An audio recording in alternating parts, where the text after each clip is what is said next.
Oh, there it is. If it's too loud or anything, let me know. First, I want to thank everyone for coming tonight. I think it's a great way of getting to know what's going on around the city. I know there's a lot of information out there, but sometimes it's best to hear from, I don't want to say the horse's mouth, but yeah, from me or somebody here. So first, I want to say thank you for coming. I'd also like to acknowledge that our senator here, Jake Ashby, is here. Jake, thank you for coming. Meg. Our county legislator, Meg Alex. Meg, thank you. Kevin Moran, Albany County or City of Watervliet Democratic Committee Chairman. Our former councilman, or councilwoman, I should say. I say Barb Hyman. Barb, thank you for coming. And we have Chief Rice, Hope LaSalle, our finance director, and Mike Fragnoli, our operations manager, that are here as well. Also, I'd like to acknowledge my father-in-law is here too as well, so he can report back to my mother-in-law. All right, let's start. When I took office in 2020, I envisioned making a series of reinvestments in the City of Watervliet that would improve the quality of life for its residents and foster economic growth. Today, I'm excited about the state of our city. I'm particularly proud of the progress we have made for the residents in 2025 and very optimistic about the upcoming opportunities in 2026. Watervliet has many strengths to build on.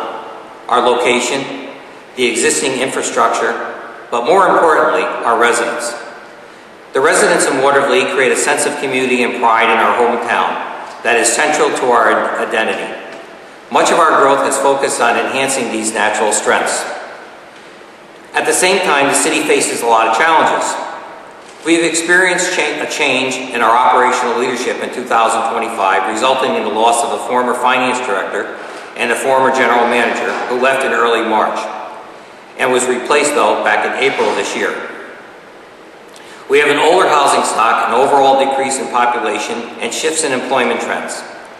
Our land is fully built out, meaning any improvements are really redevelopment of existing roadways, infrastructure, and private properties.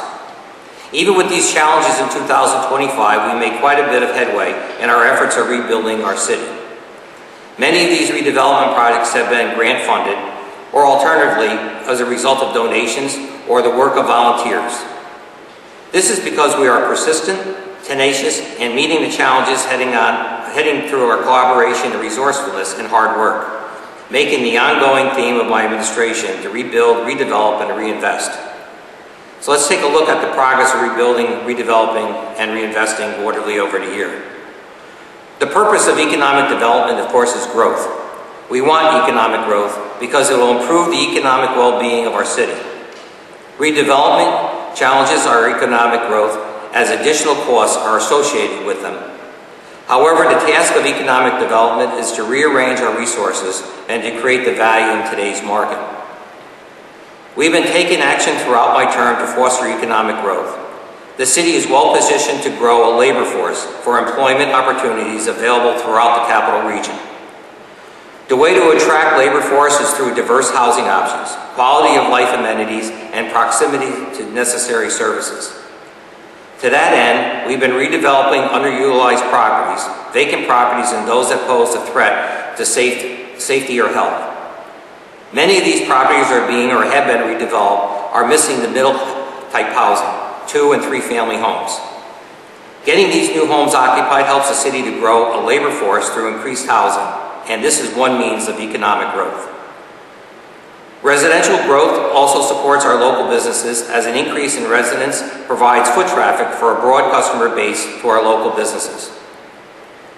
To hasten the process of redevelopment, we have applied for the New York State Forward $4.5 million grant funding opportunity. The public participation and project proposals made this the strongest application the city has ever submitted for the funding. The grant would transform 19th Street corridor to foster the redevelopment of underutilized parcels and to encourage placemaking. These activities would trigger the economic growth for the entire city. With whether or not the city is awarded the New York Forward funding opportunity, we will continue to reinvest here in Watervliet. The redevelopment of underlying properties or rebuild our infrastructure and rearrange all our resources to grow in the economy. Reliable public infrastructure is one of the city's best assets. The Water and Sewer Department continues to work on several ongoing projects. Approximately $4 million of capital improvements have been completed at the water treatment plant and distribution system, while the additional $4 million of capital improvement projects are planned over the next 5 years to make necessary improvements to maintain our water services in the volumes and the pressures that are needed. We made many improvements. At the filtration plant, we installed level sensor replacements to improve operational reliability in monitoring our chemicals and servicing our reservoir. Polyaluminum chloride pump replacement was installed to reliably and efficiently control chemical dosing. Hydrant and valve repairs to improve the system controls and fire protection. Lead service line replacements of several lead service lines to ensure compliance with the New York State and federal requirements. We also have increased our sampling that has been completed in accordance with updated New York State Department of Health standards. A frocculator mechanicals were also installed. Epoxy lining in the basins were installed, and a SCADA system, a computer system, was installed to monitor the filtration plant and all its instruments, flows, and processed water. We made many improvements to the Watervliet Reservoir as well. We installed new flashboards at the dam, and the old ones were in such disrepair due to many years of abuse from floating debris and the ice that accumulates over these boards. We cleared vegetation, painted the facilities, cleaned the pump house, and removed water chestnuts with the We-Do boat. Regarding our distribution system, we've also been working on an elimination of several combined sewer and water lines. And we're also in the process of conducting our lead survey line. Events enable the city to gather as a community. It offers an opportunity to help others to celebrate our rites of passage. These quality of life amenities that help attract visitors and residents to the city, so we hired a part-time events coordinator to help facilitate these events. Some of our activities this year included the Erie Canal Bicentennial, the Port Schuyler Weekend Cruising Street Meets, Watervliet High School Youth Day, summer kickoff parties and ending parties at the pool, the Arsenal City Run, tree lighting, Santa Parade, and several other traditional events, along with a few new ones. In 2026, we're planning to celebrate the 200th anniversary of the Meneely Bell Foundry, and we hope that everyone here will join us in that.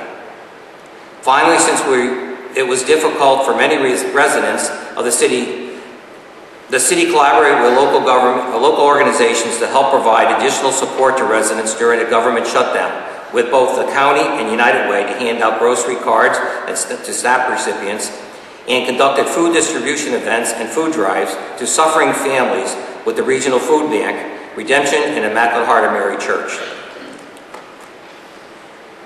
We have placed additional emphasis on code enforcement this year, hiring part-time employees to bolster enforcement efforts. This aligns with the city's economic growth goals because the community aesthetics and quality of housing stock impact on our ability to attract and retain residents who become part of the labor force and partner with our local businesses. Over the past 5 years of my administration, several abandoned buildings have been required demolition due to the lack of maintenance and deterioration. These buildings have a blighted effect on the neighborhoods and constitute public health and safety hazards. We have worked to redevelop these properties with new construction that provides the missing middle housing, those 2- and 3-family homes, that are necessary for the region's success. Rental housing consists of 65% of the total housing units here in Watervliet. We have ensured that the rental inspections are kept up to date and that these units meet the minimum standards. Through these inspections, we remind landlords to maintain their properties. Through these efforts, as a result of the code enforcement, has issued over 2,000 violations, 240 building permits, and they conducted 900 inspections. The city is in good financial shape. We have a good and healthy fund balance. The council just recently approved a fund balance policy this year to ensure we keep the healthy fund balance. Our finance department has instituted improved accounting controls and continues to document processes that will improve accountability, transparency to our budgeting procedures. The city does have some challenges as well.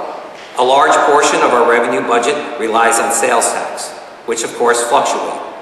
We face rising costs in health insurance and retirement. Although staff turnover is low, institutional knowledge is lost when long-term employees retire. We are taking steps to address these issues through the following mechanisms: by reinvesting in equipment and facilities, securing grant funds for improvements to municipal facilities, and purchasing equipment with the help of our elected officials, specifically Assemblyman John McDonald and Senator Ashby. And I also acknowledge, I saw at my eye here, John McDonald just came in. Thank you, John, for coming. We created tighter controls of tracking and inventory of purchasing of inventory and equipment, internally track financial activities, purchasing, invoicing, and reimbursements. Improving grant administration, which includes seeking grant reimbursements on a rolling basis. In 2025, the city recouped over $3.5 million in outstanding grant funds for completed projects that were at risk for forfeiture. An additional $2 million in outstanding grant funds will be recaptured in 2026.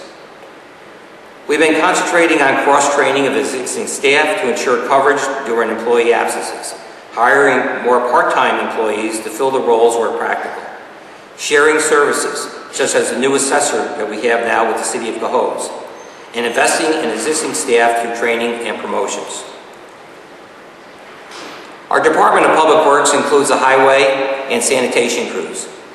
DPW staff tirelessly works throughout the year to mow, maintain municipal facilities, pick up refuse for residents, collect leaves and yard waste, and install banners, as well as set up and tear down for special events. They are often called upon at a moment's notice, disrupting their normal routine to address unforeseen issues.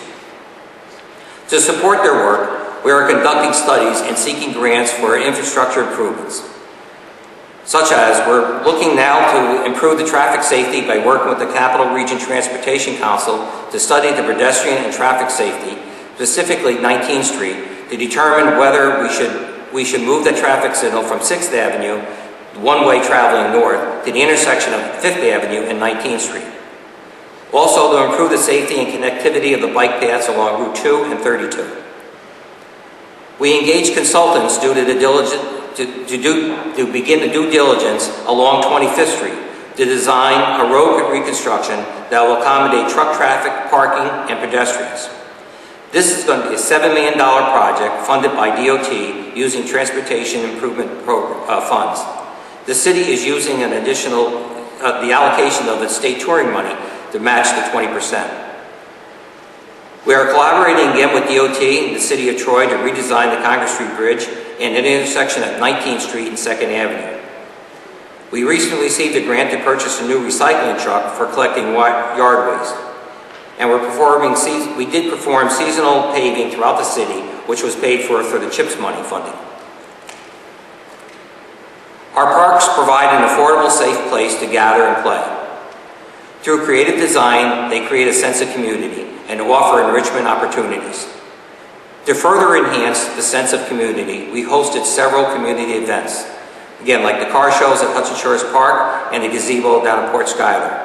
These shows brought in hundreds of new visitors to Watervliet, and hopefully our businesses profited by these events. Through the efforts of the volunteer committee, we continue to host a summer concert series at Hudson Shores Park. We continue to improve our parks with a mix of grant funding and fees from park reservations, pickleball usage, and pool passes. These improvements ensure the safety of our parks and enable engagement of the people of all ages. This year, we completed improvements to the Hudson Shore Park through the New York State Department of State Shoreline Stabilization Grant. This project added a walkway path and playground to the park. Additional cameras were added to the dome, pool, Hudson Shores Park, and our splash pad, along with major improvements to enhance the usage of our splash pads through the generous donations of the Watervliet Charitable Foundation. We also purchased additional grant funding to continue making improvements pursued additional grant funding to continue improvements to the parks. We were just awarded National Fitness Campaign funds to an outdoor fitness facility that'll be installed at 4th Street entrance of the bike path. We received a $500,000 grant to make improvements to the dome.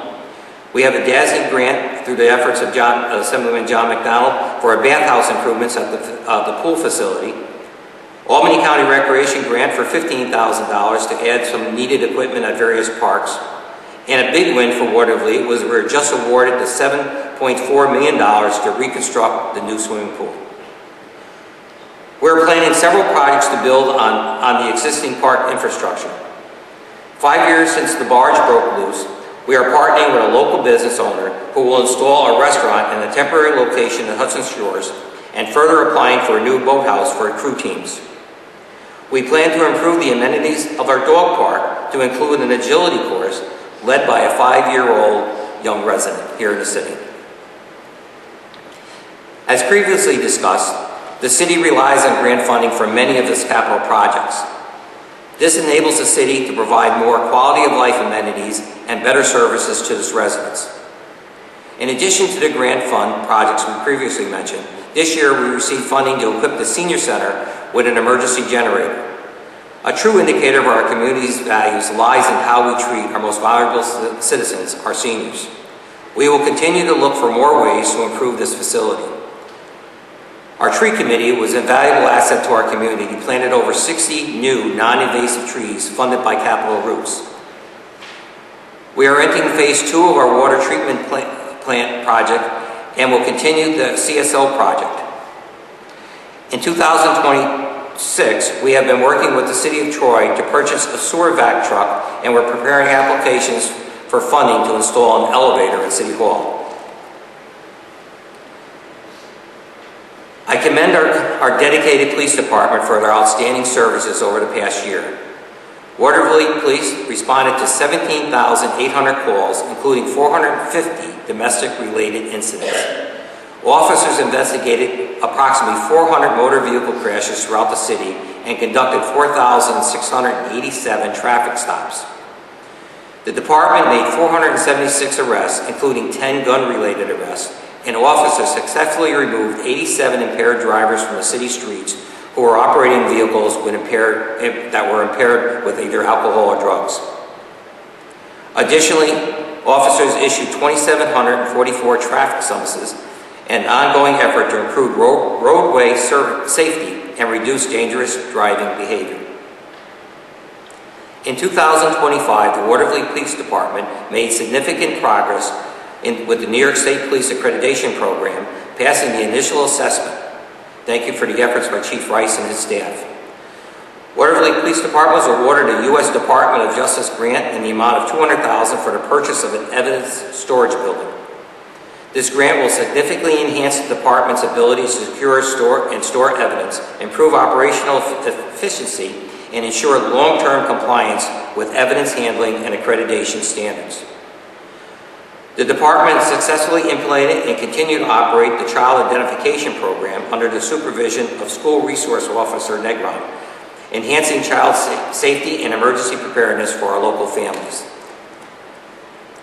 The Bus Patrol Program, in collaboration with the school district, continued to protect our children riding a bus by issuing violations to drivers who pass a stopped school bus with red lights flashing. Project Lifesaver was fully implemented and is now operational, providing critical support to individuals with cognitive conditions and offering their families added reassurance and safety.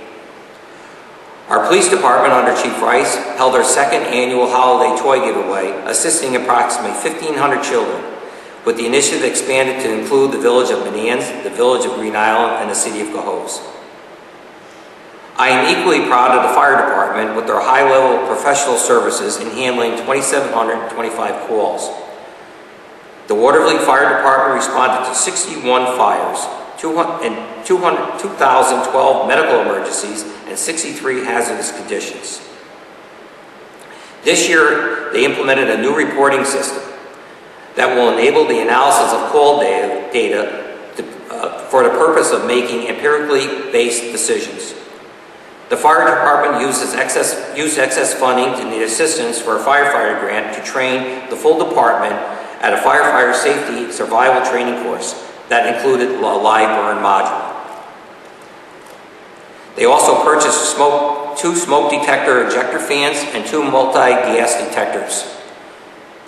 The city commissioned a study, partly funded by a grant from Albany County, to determine suitable locations for a new firehouse that meets the current and future needs. Again, looking to the future here for the City of Watervliet.